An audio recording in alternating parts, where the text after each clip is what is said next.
Welcome to the Prestige Perspective. It's your host, Etzel Brower, and today's talk will be about types of income. So if you look at the board over here, we have three types of income.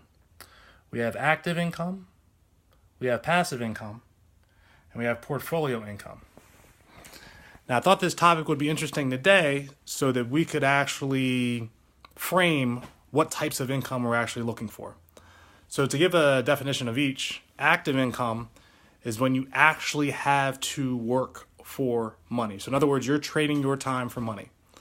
So if anything, the best way to characterize it is what you do. Your active income is based on what you do within a given day, and there's an exchange of money or compensation for that.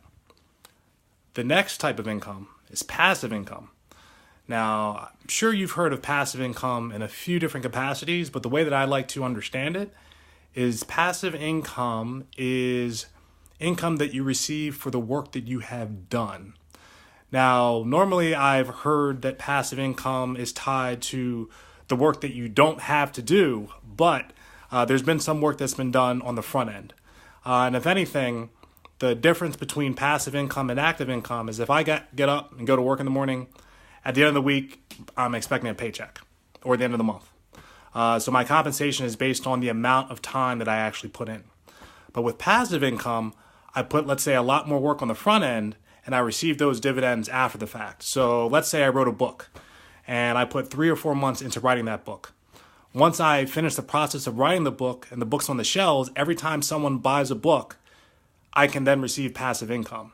And passive income is really nice because regardless of whether I decide to wake up one day or to sleep in, I can still get paid based on work that I've done initially. And then last but not least is portfolio income. Now, portfolio income is interesting for the fact that portfolio income is based on what you control. So unlike active income and passive income, where the amount of work that you actually put in or the work that you put in, essentially you receive that within your compensation or your dividends, portfolio income is coming back to you based on the control of what you have. So if you own real estate, if you own debt that someone has to actually pay off, you are in control of that piece, that option. And in being in control, you essentially are able to get compensation for having that control. So commonly, portfolio income might be referred to as something that's written on paper, such as a promissory note, which is tied with a loan. Again, it could also be tied with a mortgage that banks might actually use to secure a property, secure their interest in paying or giving a loan for a borrower for the property. But portfolio income is extremely powerful in that the more you can control, the more essentially money and income you can create for yourself. So if anything, take a look at those three types of income. Think about where you would like to be within the spectrum.